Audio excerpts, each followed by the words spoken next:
Ladies and gentlemen, welcome back to another edition of Wrestling's Real, the unfiltered and uncensored video podcast in which we cover the best and worst shows in the history of professional wrestling. I am Andy, flanked by my brother Kyle. Man, I'm not ready for this show, man. What do you mean? We agreed to it. We watched it. Now We agreed, but I wasn't. Now you're going to talk about it. We did agree, but I'm not saying. I wasn't expecting that. That's all. Oh, you weren't expecting how good the show was. I was expecting like Stand Back, obviously, but I wasn't expecting like the whole award show to have like multiple songs and the whole show to be so coked up. It's the best. It's the fucking best. Okay, but yeah, keep going. As always, we got our brother from another mother, Mario. Oh man, if I only knew what the show was gonna do to you, I would have stopped us from doing this completely. But no, we're here, and I'm ready for it. It's gonna be a fun hour. I am so happy to be sitting with you boys once again. Since we last recorded, so much happened. Cody Rhodes defeated Roman Reigns at WrestleMania 40. Oh, for real? Oh my god. It's been that long. Yeah. Oh, shit. Yep. I rewatched both nights of Mania 40, by the way. This is a top 5 Mania for me. Yeah, that's fair. Like, the fact that we just have a Triple H booked WrestleMania officially is just... It's amazing to finally see. It's been the ultimate dream that we would never see... We never thought we would see coming so soon. No, not at all. So seeing this Mania, these Manias have been truly a blessing. For sure. Especially compared to what we just watched. Come on now. I'd put them in the same category. Listen, say what you will. I know a lot of people enjoy this period of time. And I know a lot of our listeners enjoy this period of time, and I respect it. I do, to a certain degree. I really do. But when it comes to my preference of wrestling... It's a little different. Keyword on the word wrestling. We got a match on this show, technically. Well, yeah, no, there was a brawl, which was arguably the best part of the show. So, but yeah, top 5 match of that year. Big fact. Macho Man and Steamboat. And then I'd put Hacksaw and Harley above that. Okay, that's fair. But we talked about Cody Rhodes, but that's not all, folks. Another story was finished. Our beloved Mario has acquired a PlayStation Vita. It's with me, actually, right here. How do you feel, son? For real? Feel great. I was playing some Batman Blackgate earlier. Hell yeah. It's great. It's not bad. It's not bad. It's pretty good. It's more of a side-scroller Arkham game. Okay, I'm a huge Arkham fan, so... I think you'd like it. I'll let you play it after this. After this, yeah. We can have a little Vita festival. It's funny that, like, this outdated console for over 10 years we've been seeking for Mario, and he's finally got it in his possession. He homebrewed it. He's got a bunch of ROMs and shit. I'm so happy. He's having a great time with it. Love it. We now live in a world where Cody Rhodes is the flag bearer for modern pro wrestling, and Mario Lima can play Sly Cooper on the toilet. Woo! What a time to be alive. Great time to be alive. On today's show, we're covering another great time to be alive. 1987, the golden age of WWF. Ironically, none of us were alive when this took place. But it's so much fun to look at an era with so much reverence and cheese and, as you said, Kyle, cocaine. It was a lot of fun. It looked like a lot of fun to be there. It really did. That being said, good lord. I shouldn't be judging so much. We're going to be looking back at the Slammy Awards from 1987, live from Atlantic City. This is the first show on the channel that we all watched together, and it was so much fun. It was Andrew's birthday. Yeah, on my birthday, I fired it up on the projector outside, and we were dying. And just think, imagine being Andrew's neighbor. I'm not sure who mentioned this joke. It was probably you. Yeah, but like, imagine like a neighbor. The neighbors from Bewitched. Like from Bewitched, of like, oh, Edgar, they're out there playing Crush Hour right now. Which we were doing that same exact night. Edgar, they're watching the 85 Slammy Awards. 87, get it right. Whatever. The night started It's girls in cars, Edgar. the night started really good with Nightfire. Yeah, we played and then 007, it went to Crush Hour, which was a great the time. day just gets worse. And then Yeah. we watched Just the got worse. 2K14 scandal. The 14 or 16? 14. 2K14 panel, Yeah, which we is watched- arguably one of the greatest conference If you haven't panels seen that ever. already, guys listening, go watch it right now. I've referenced it on the channel a few times. I reference it every day. Good Lord. Considered I've lost Nobody get married out here, please. It's overrated. Except this dipshit right here. That's another fucking fiasco that took This place. dipshit. I will give you 1,000 credits. This guy. 1,000 It's like Dexter Republic- Jetster. He's looking at Dexter. Fuck this dipshit. Fuck this guy. Fuck that. Fuck that. He said I was cut off on photon fizzles. I only Fuck you. I only had 2 photon fizzles. Only 2. I just had 2. I'll give you 1,000 Republic credits if you tell your boss he's a fucking asshole. I found this fucking Camino and Dart in my bantha rump. And you're cutting me off? Fuck you, dipshit. He's suing Dexter's Diner now. Oh my god. You'll hear from my lawyers. You'll hear from my lawyers. I'm keeping all that. This is the part where I ask you guys if you watched this show live or have any memories, but as I established, none of us were alive for it. I've only seen Stand Back on a 2006 episode of Raw where DX played it on the Titantron. Same here. That's the only memory I have of this show. Other than that, we're going in fresh. We all have... Definitely. Yeah, we all watched it at the same time, and I know that we all have different tastes, and I cannot wait to get into it. So, boys, without further ado, what do you say we cover the Slammies? Let's do it. Do it. Can we talk about this weird ass fucking intro where it's like a helicopter? It's like, it's not the Oscars. It's not the Grammys. And then they crash into a fucking building. We have a Everyone beautiful dies? shot of the city, and then Mean Gene's chopper crashes into a building, killing hundreds. Yeah, and we're just like, okay. Oh my god, I think we're gonna... Slammy Award time. It's the motherfucking Slammies. The 37th annual. 37th one. This is one of the many cases of this entire show where the jokes don't land. No. But go ahead. Everything is kayfabe. Everything. It is. The benefit of the doubt, it's 1987. Like, I know. That's why I'm like, that's why it's tough to talk about this, because how else do you want me to talk about it? Saying like, you want me to say like, oh, look at that ambulance with hearts on it. They're like the fucking Hart Foundation and whatever are coming out of a fucking weird ass Crush Hour car. 1987's finest superstars are shown making their arrival. Hogan, $1 Million Man, the Bulldog, Strike Force. The vehicle pairings remind me of Crush Hour. I wrote that down. It's like they have their own like themed cars, but some of them just come out of limos. Yeah, it's so Like, weird. There's a fine line between what's a gimmick and whether this wrestler's a normal person. It's like a bunch of heroes. Like they're Yeah. all like half of them. Like me and Kyle talked about this. Like half of them like are wearing suits, but some guys are stripping their ring gear. It's so weird. Like Yeah. it's I understand, Like Bam Bam Bigelow is coming out of a little funny car, a little funny goofy car. like this is the era of like the sort of action figure-esque superstars where everybody's like, you know, just colorful and just has it is. their own thing.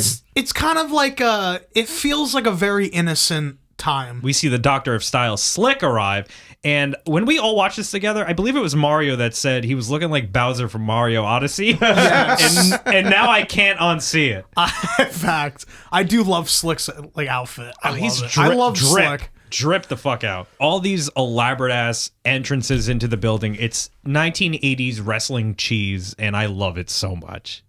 It's so great. It's really funny. The Slammies are, of course, sponsored by a number of organizations. Schlitz Malt Liquor, the National Dairy Board, and, of course, Hall's Cough Drops for those pesky respiratory issues due to cocaine use. The show kicks off with Vincent Kennedy McMahon, the ringleader of this fucking circus. He could say that again. Vince cuts a passionate promo, putting over this joyous celebration. But Sounds like a goddamn, like, sermon. But halfway, like he's talking like his normal voice at the start of it, and then as he's going, he's like hulking up, Like, I don't know if he drank the Hulk juice from Incredible Hulk before this. This tribute to the blood, the sweat, and the tears that lie behind all the glitter and glamour.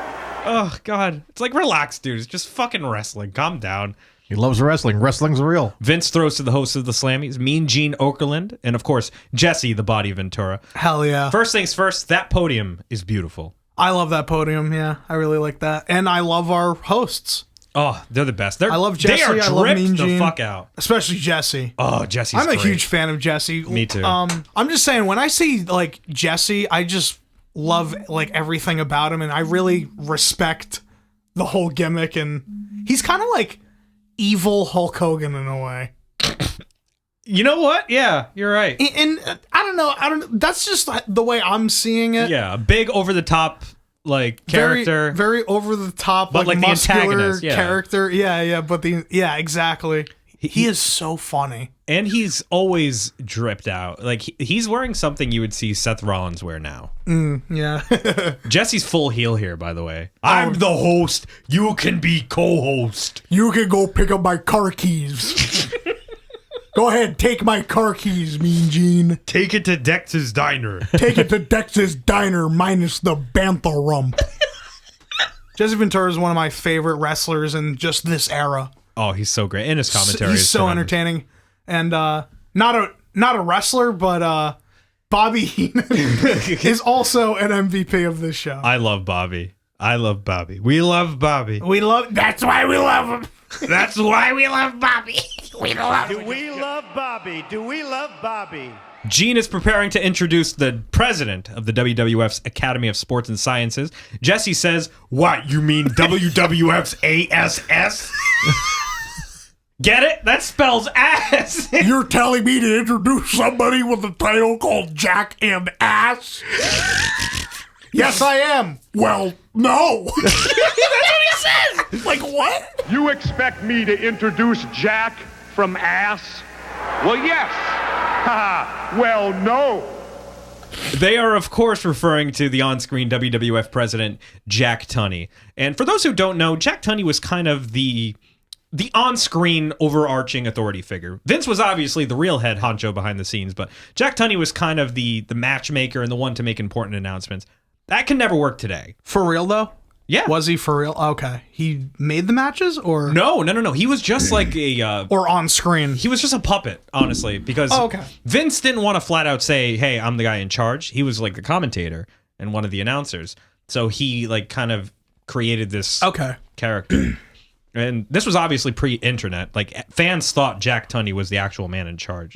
Jesse tells Mean Gene, hey, I got shit to do, so park my car. Here's the car keys, Chrome Dome.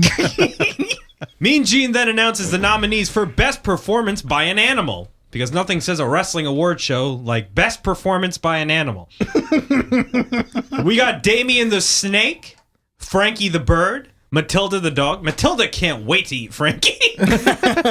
She's got that dog in her. They got heat. They got heat. It's a great feud. And of course, George the Animal Steel. And the winner is George the Animal Steel. To this award's credit, at least the wrestler won. That's true. So I will give it that. That's true. Rather than accepting his award, George proceeds to eat the turnbuckle. Vintage George Steel. I do love George. I love George the Animal Steel. He really is. Real legend. I think that he really stood out. I remember seeing just like clips, and I remember my dad talking about him. There's nothing like that. No, man. Nobody else like that. And also, shouts out George the Animal Steel and Ed Wood. Oh, he was in Ed Wood. Great in that. Damn. Ed Wood is amazing. It's now time for our first performance of the night. It's the Honky Tonk Man performing the Honky Tonk Man. How'd you guys like this performance? Mario? I mean, as a musician, I always get pissed off at people who fucking like mimic guitar playing. Oh, yeah. And he's doing like a clearly electric guitar solo and acoustic guitar. And like it seems like he's singing live, so respect there, I guess. No, he was singing live, but he was not performing. He's not playing guitar. No, not at all. As much as I dislike the character of the Honky Tonk Man, I can't deny how entertaining this is. Because we got Jesse Ventura on keys. He's the most entertaining. We got one. dancing women. We got a fucking Cadillac on stage. 100% it has a Coke compartment. But the choreography is great. And Yeah? It's, I don't know, man. Something about this is charming. I guess. Not the Honky Tonk Man, though. But as a wrestling fan, I'm viewing it as a wrestling thing. It's literally a guy who really likes Elvis in real life, wanted to be Elvis in real life, made a character that he's Elvis. Yeah. But he's not Elvis. He's not Elvis. But they have banners that says we love Elvis. That's like me going on stage dressed up as Spider-Man and doing fucking spraying dumb fluffy webs and going, look at me, I'm the Spider-Man. This doesn't feel like wrestling until the Harts come out and you're like, holy shit, this is a wrestling show. This is insane. Yeah, this is the only athleticism. This is the most charisma I've ever seen from Bret. Damn. Let me just make myself clear. I love Bret Hart. He's in my top 10, but he's never looked like he was having fun. Even when he was champion, straight face, about his business, technical wrestler, whatever. Over here, he's dancing and smiling. It's a beautiful sight. The performance ends and all the ladies get on their knees to marvel at Honky. This is Mario when he brings his Vita out in public. Good heat. Great heat. Honky Tonk Man. Thank you very much. Mean Gene Okerlund introduces Jimmy Hart and Honky Tonk Man to present the next award, Woman of the Year. Hell yeah, this counts. Yeah. Okay, this seems like a real award, right, Andrew? But it's going to start feeling fake in a second because these are the nominees. Sensational Sherry, in which Honky quips, "I'll drink from her cup anytime." Being a sex pest must run in the family. Hey, that happens sometimes when I see Rhea, so. Not Dolly Parton. No, it totally is. Fabulous Moolah. Well. Not Yoko Ono. They hired someone that doesn't even look like Yoko Ono to be there. Well, the sunglasses. Oh, that's why. Somewhat help. And lastly, the beautiful Miss Elizabeth. Hell yeah. Honky Tonk flirts with Liz and Macho Man takes exception. He probably that's really a shoot. Yeah, that's a shoot right there. He probably got fucking pissed. And the winner is Miss Elizabeth. Hell yeah. Well deserved. She was an absolute goddess. What if Yoko Ono won? Yeah, that'd be weird. That'd be so weird. That'd be so weird. As Liz makes her way to the stage, Honky Tonk Man performs what I like to refer to as a Memphis mating dance. He kind of swoons at her. That is really funny. I don't know what that would be, but he dances and then Savage bum rushes the stage. To be honest, I would default emotes in front of Elizabeth. Yeah, he starts dancing in front of Liz. Macho bum rushes the stage. I don't blame him, though. I would do the same thing, honestly. If I had Elizabeth as a wife, I would not let a man breathe on her. You would lock her in broom closet. Oh, yeah, hell yeah. You gotta protect your assets, brother. Elizabeth accepts the award and dedicates it to her man, Randy. How sweet. I'm gonna fucking kill you, Honky Tonk Man. Don't touch my wife. After a brief commercial break, we're joined by Hacksaw Jim Duggan, sporting a lovely t-shirt tuxedo. His 2x4 is also dressed for the occasion. That's a nice touch. Big MVP of this He's all show. over this show. I didn't know how over he was. Oh, yeah, dude. no, I really didn't realize. I thought Hacksaw was just one of those fuck, a dumb gimmick and stuff. And in the grand scheme of things, it is dumb, but he is so popular with the crowd. So over. And the crowd is so behind him, and it's so funny seeing him do the cross eyes and shit. But I think the 2x4 with the bow tie is really funny. It's so good. It's a good. neat touch. It's a very nice touch. I think that's hilarious. And it's so good. Shouts out Hacksaw. Hacksaw announces the nominees for Best Ring Apparel. The nominees are Demolition Axe and Smash, Macho Man Randy Savage, big pop for Randy. Yeah, of course. The Honky Tonk Man, King Harley Race, and the British Bulldogs. Now, okay, so this I think this is a good category. I do too. I think this is a fair category. This does represent wrestling, the apparel. I'm saying I'm surprised that Macho Man didn't win. The winner is King Harley Race. Yeah, King Harley. Hacksaw shook. He makes the girl read it, because, like, which I don't understand, because Harley's dripped the fuck out. Well deserved. Look at him. Well, they probably had a feud. They're probably feuding during this whole fiasco, so that's probably why. And, dude, seeing Bobby Heenan come up, this is one of the funniest things in this entire show. Oh, And the one neck of the, brace? One of the smartest things. As you can see, Heenan sporting a neck brace, because earlier in the year, Bobby Heenan hurt his neck in a debate with Ken Patera. Oh, man, really? That's hilarious. While the neck brace was only for storyline purposes to milk the injury, Bobby really had neck problems. Oh, really? Yeah, he did. Heenan goes to the stage, shit talks Hacksaw, and shows him how to really present an award. Harley puts his hands on Hacksaw, and all hell starts breaking loose. The show immediately turns into a brawl. This is wrestling, baby. This is when the wrestling starts. The men take the fight backstage, and it's absolute chaos. It's chaos, and it's really cool. You're really getting into it, too. They're beating the shit out of each other. Harley's bleeding. It's wild. Heenan gets thrown in a trash can. Which is hilarious. Amazing stuff. And then I And they're believe... throwing, like, powder and What kind of powder? chemicals all over the place. That's a fucking, What kind of powder did Race throw at Hacksaw? well, hopefully it's not the Hopefully it's booger just- sugar. That would be a waste. That would be a waste of the booger sugar.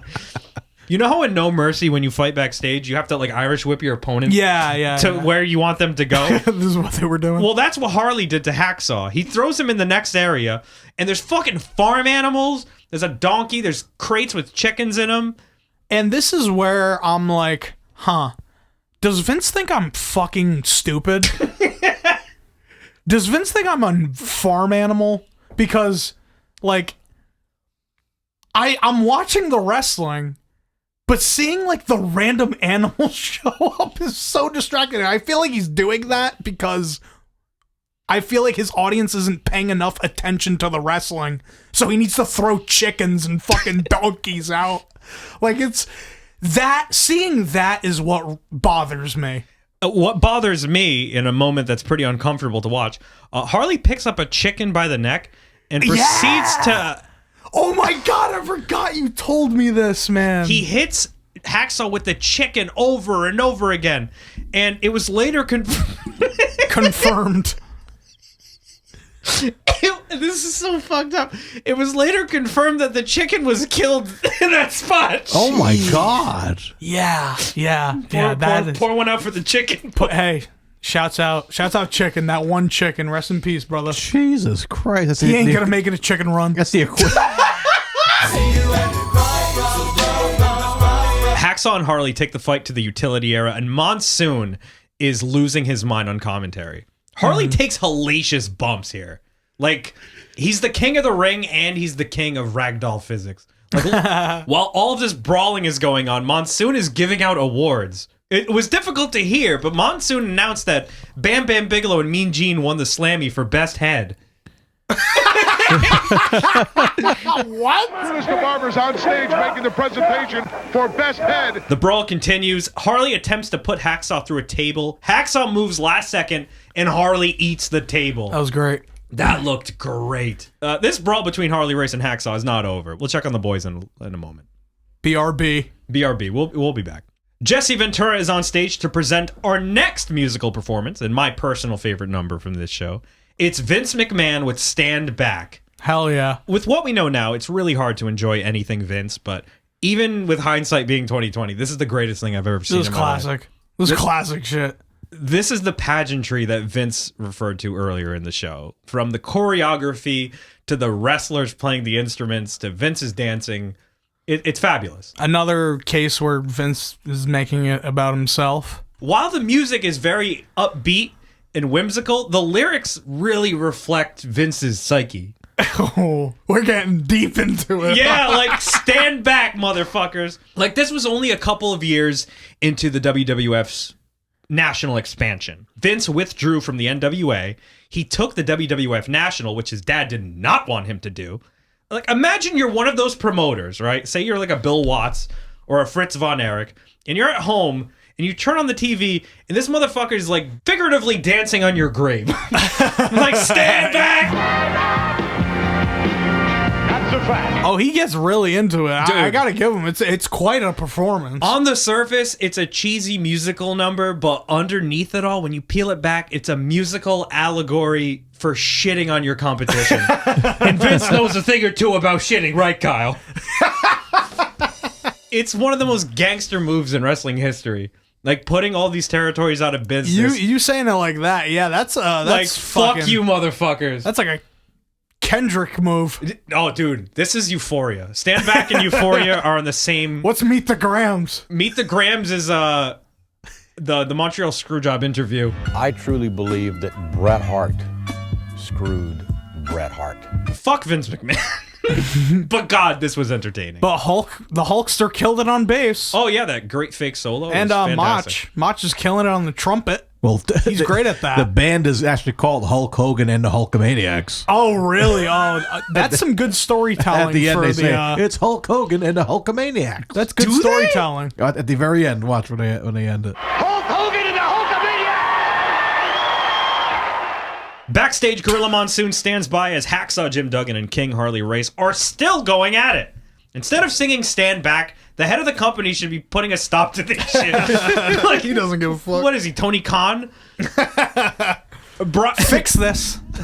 Brain and Race try to escape while Hacksaw's locked in the utility area. When all of a sudden, Hacksaw pushes dozens and dozens of empty cardboard boxes onto him. How's he not dead? Oh, the humanity. They sold it like they got hit with an airstrike. A llama shows up. A llama just shows up. Just in case, like, oh, we're not, like, paying attention. The llama was late. He was supposed to be in there with the other animals. He was probably doing... Oh, he fucked up his run. He was probably doing crack with JYD. It's pandemonium, as Monsoon would say. It's a Looney Tunes cartoon. Dude, dancing with Vince was traumatizing enough. Now you have these sweaty men barging into your locker room. A Portuguese grandmother beats Bobby Heenan with a stick. We try to catch up to these guys. They're going bananas. Meantime, there's more awards going on. Let's go back on stage. Gene Okerlund introduces our next presenter, WWF champion Hulk Hogan. Huge pop. Can I just say I Yeah. love his gear? Oh, the Like, he has the suit, but he has the tight black pants and the white cowboy boots. That's what I'm gonna wear at my wedding. That's such a dope look. Oh man, that is the champion of the 1980s and the WWF. Hogan's got to be hella coked up there in this speech, right? Most likely. Hogan takes to the stage to present the Hulk Hogan Real American Award. It's like the Warrior Award, where it looks good on a resume. It has more credibility. Yeah. Well, I was going to say it looks good on a resume, but doesn't really mean shit. Hogan says, when I saw all of my Hulkamaniacs at the Slammies tonight, what a turn on you guys are. You guys turned me on, dude. What a turn on you guys are. He does know his core demographic is kids, right? Like, you kids are turning me on. Hogan knows best. Hogan knows best. If you want to play a fun drinking game with your friends, take a drink every time Hogan says man during his speech. You die. Man. Yeah,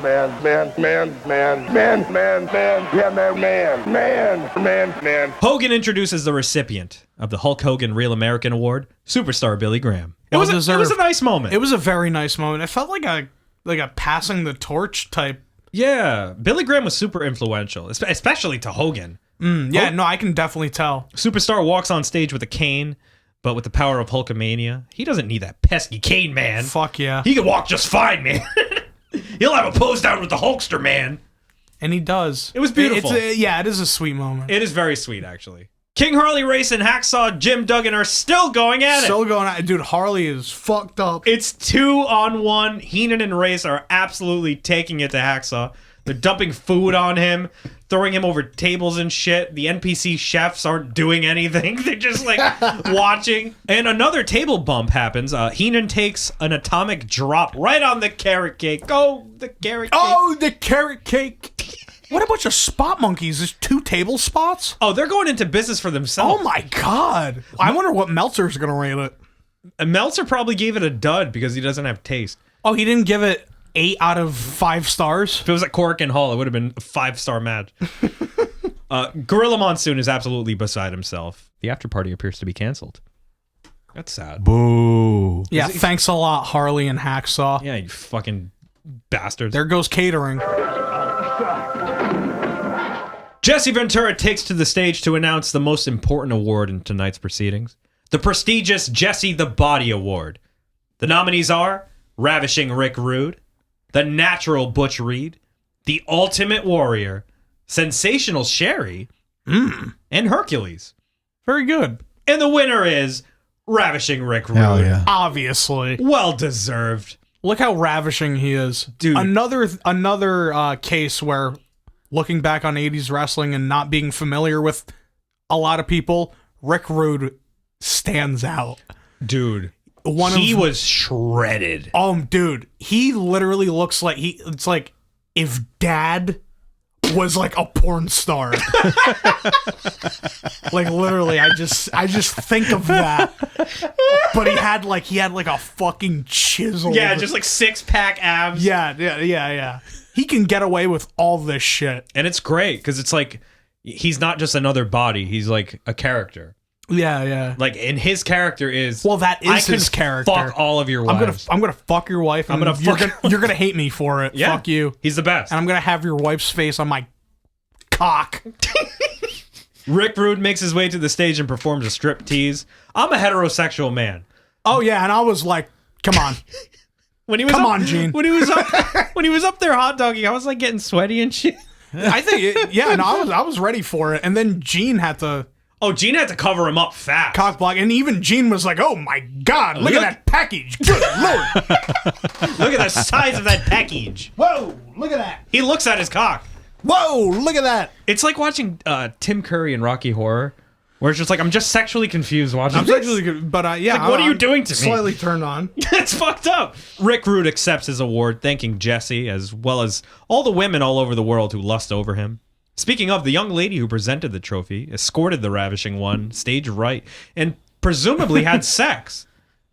Well, yeah. It's kind of like a Bond moment. It is a Bond moment. The towel comes flying. Oh, me, Gene is loving it. And Jesse goes, "What have you back there, Gene?" What have you back there, Gene? Jesse and Gene throw to a lovely video package. Oh, yeah. Showing the greatest... Your best shot. Copyright. Sorry.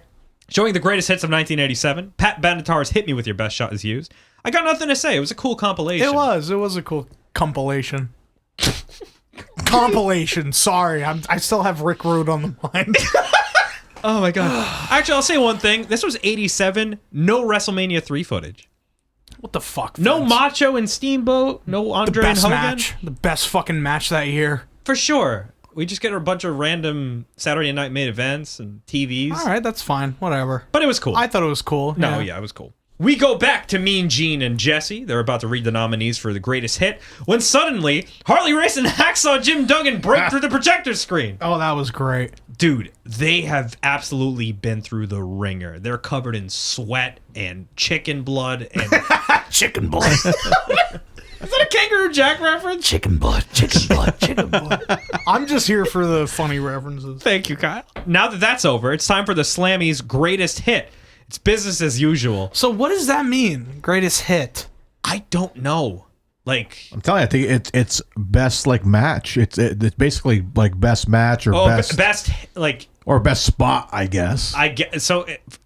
If you're a smart, it's best spot. I saw this Slammy's twice, and I'm still confused. It's literally greatest hits. Like, they are so on the nose with all these fucking... Can we just acknowledge, like, there was a huge fight that just took place, and it's business as usual. It's like Will Smith and Chris Rock at the Oscars. Yeah, they're just... Where it's just like, okay, show must go on. You know? The nominees are Andre the Giant, Hacksaw Jim... It is like Chris Rock and Will Smith. Because he slapped him and he got nominated for King Richard later in the night. Honky Tonk Man. That's funny. Honky Tonk Man, Strike Force, and Bam Bam Bigelow. And the winner is Hacksaw Jim Duggan. Hell yeah, right after a crazy brawl. Well, imagine Chris Rock and Will Smith, like, having this brawl during the Oscars. Will Smith hits him with a chicken. There's, like, camels and dead chickens and shit. Now that's money. I'm buying a ticket, brother. Hacksaw's speech is literally one word. Ho! Ho! Something really funny. As we go to commercial break, the Slammy logo comes flying through the broken projector screen. Oh, yeah. Well done. That's very well funny done. as fuck. It's time for the next award. Gorilla Monsoon is on stage to present the Slammy for Manager of the Year. The nominees are Slick, who does not remain seated, Jimmy Hart, who does not remain seated, Mr. Fuji, who does not remain seated, and Bobby the Brain Heenan, who does not remain seated. And the winner is none of the above. Which is hilarious. That is a funny joke. Biggest shot in the dick ever. Just like, The managers on stage, they're outraged. And this is legitimately a good award. And it's a credible award category, and nobody gets it. Yeah, because Vince wanted to make a joke, but to Vince's credit, I think that's kind of funny. it is. But like, I call bullshit for two reasons. One, because it's obviously Bobby Heenan. But number two, Facts. what kind of fucked up award show is this? None of the above. None of the above. Absolutely none of the above. It's time for yet another musical performance. It's yeah. Koko B. Ware performing fuck yeah. Piledriver from the album of the same name. I'm starting to think this award show is just a front to sell their stupid fucking album. I think it definitely was. Yeah, but for real, this song goes hard. Yeah, I love Piledriver. Kind of like this song. I was singing this all day tonight to myself. We were listening to the record on the way up here. It's an earworm. Feels like a boom. I love this song, but the lyrics are questionable. Like, personally, love to me is like winning a championship in the main event. I wouldn't compare love to getting spiked on your fucking head. So that's okay. He's actually talking about like a sit down pile driver. Yeah. Okay. All right. I thought he was talking about I don't know, breaking up with someone's kind of like a pile driver. yeah. Yeah, I wouldn't say love is like a pile driver. He said it sounds like a fight. It sounds like an argument. It sounds like a pile driver. Yeah, I don't get it. I get it. I get it completely. The song goes hard as fuck. Shouts out Koko B. Ware for giving the effort. For sure. Well, He's singing his ass off. He's singing, but he's not singing well. No. He's trying though. He's trying. It's kind of like it's like the me Rock pretending. and Moana. You know, he's singing, but he's not singing well. He's very charismatic. You think The Rock didn't sing well in You're Welcome? I thought he sang well. But he didn't sing like, Where Koko literally is like he's like trying to Imagine do like if Koko a Louis sang You're Armstrong Welcome. voice, but he can't. What can I say? What did you say? Imagine if Koko sang You're Oh, Welcome. I thought you said, what if Plo Koon sang You're Welcome? Oh, that'd be great. Where you getting that from? I don't know. That's what I thought he said. What if Plo Koon fucking sang this shit? I'm like, yeah, bet. Plo Koon, of all people. We're showing some pre-recorded footage of a triple date. Oh, this is great. Coco and the Frankie date. are on a night on the town. Frankie is kind of a cock block right here. Yeah, no. Or a wingman, quite literally. Oof. That's a good one. Oof. Also, shouts out to Bam Bam Bigelow. He's playing the shit out of that sax. He's doing a great job. He's so into it. Good for him. He's killing it. So this performance was not as enjoyable as Stand Back, but it was enjoyable nonetheless. I think as a song, I vibe with this more because I never heard it. Oh, I love Piledriver. Until, a couple days ago. I love this final sequence where he's smelling the rose, the lady takes the rose. Oh my God. And Coco's like, shucks.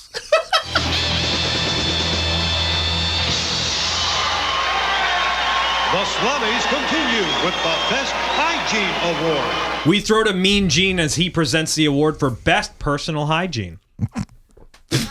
Mario's dying already. That's wrestling, baby. The nominees are Wild Samoan Sika for his table manners, Hillbilly Jim for his cologne suey scent, George Steele for his tidiness in the ring, Nikolai Volkov and Boris Zukov for their dental care, and lastly, King Kong Bundy for taking loud-ass shits.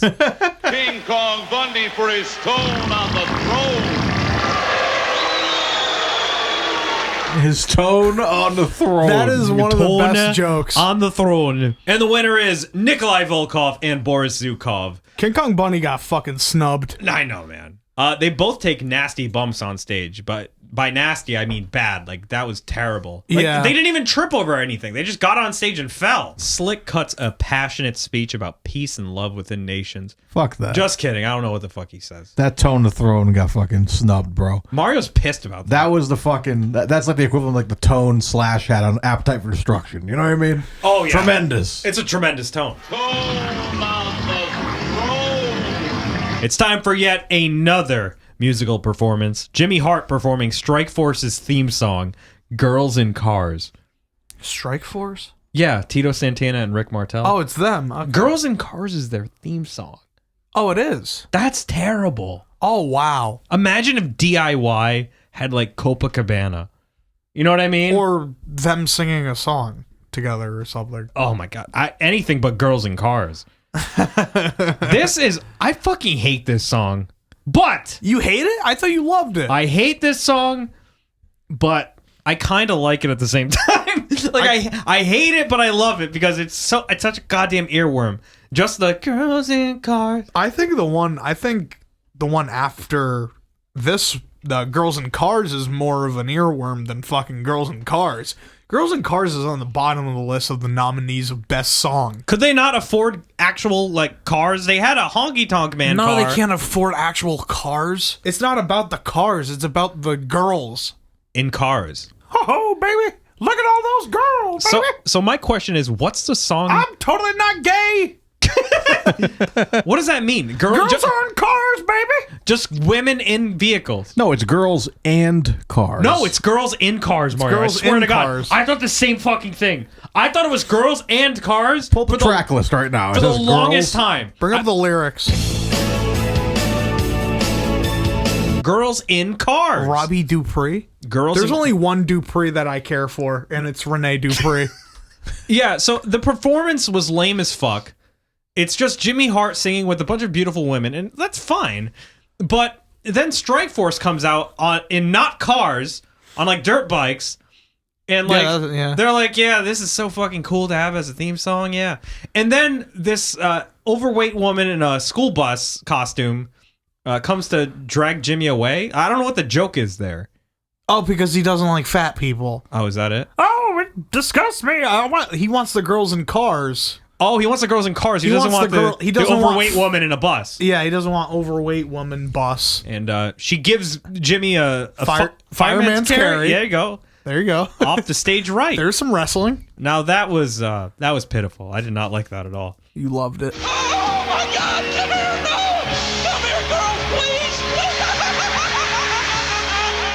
Macho Man and Elizabeth take the stage to present the Slammy for Best Vocal Performance. And not singing vocal performance. The nominees are Junkyard Dog for his growl. Howl at you. One Man Gang for his bellow. Okay. Yeah, fuck that. That's what he does. It's Mario when he's fucked up. Hacksaw Jim Duggan for his ho! Oh, yeah. Jimmy Hart for his shrieking megaphone. Fuck you. You ruined this show. You ruined it, damn it. And, of course, George Steele for his wail. And the winner is Hacksaw Jim Duggan. Ho! Over as hell, my God. This motherfucker is sweeping the show. Good for him. Same acceptance speech as before. One word. No, I would have gave it to JYD. I would have given it to JYD. Just because JYD, he was fucking sick. I fucking love JYD. I don't know. Something about him. The album... He just has it. Yeah. Like, if JYD was around today, like if he didn't pass away, he would be on like those Legends Raws. Just like fucking... Grabbing them cakes. I love that theme so much.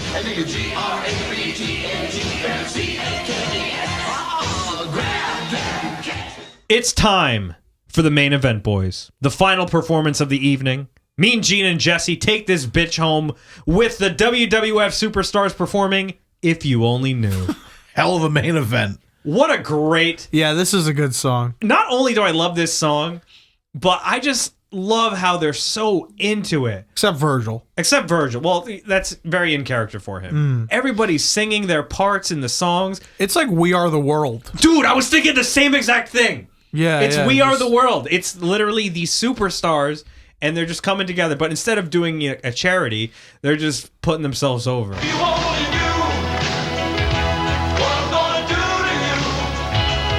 It's a great chorus. The chorus is extremely catchy. It's a very good chorus. This is like a third grade student of the month celebration song. It's like a graduation song. Yeah, this is something they would do in third grade. Oh my god. I wish we did this. I wish we did this at fucking Kick and Mewett. Frankie next to me. But they're all clapping. The heels and the baby faces are separated.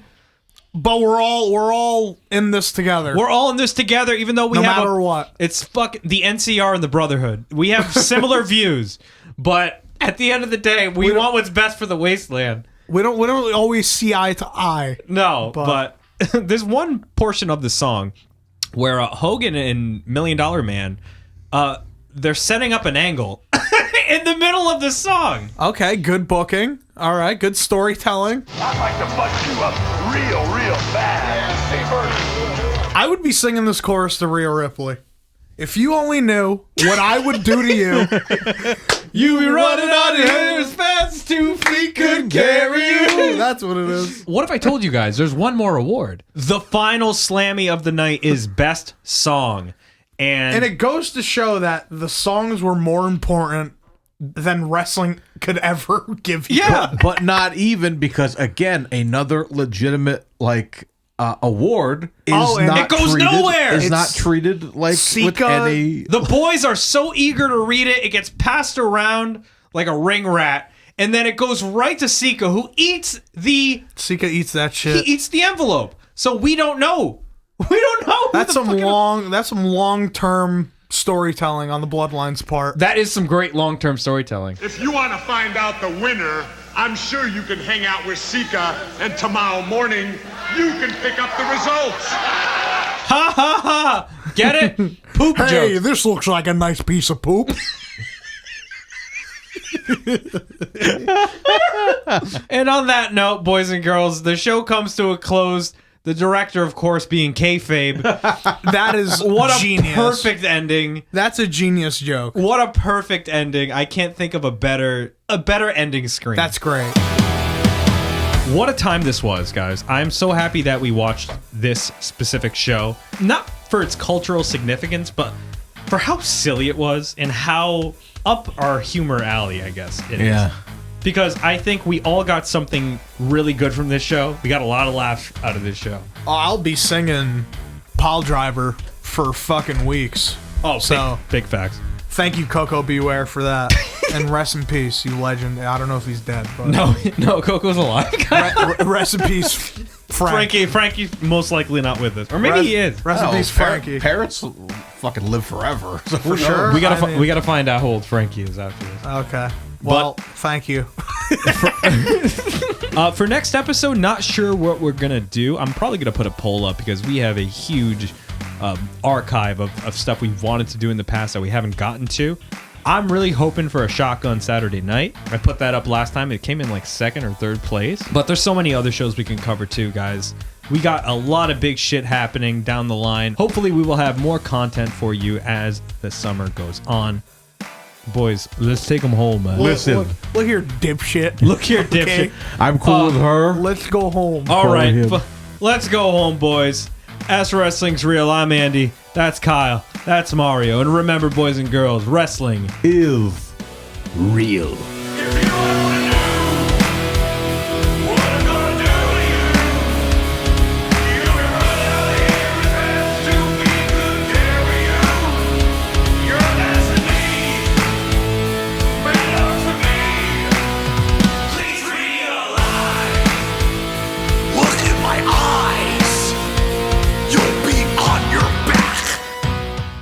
Here's the car keys, Chrome Dome.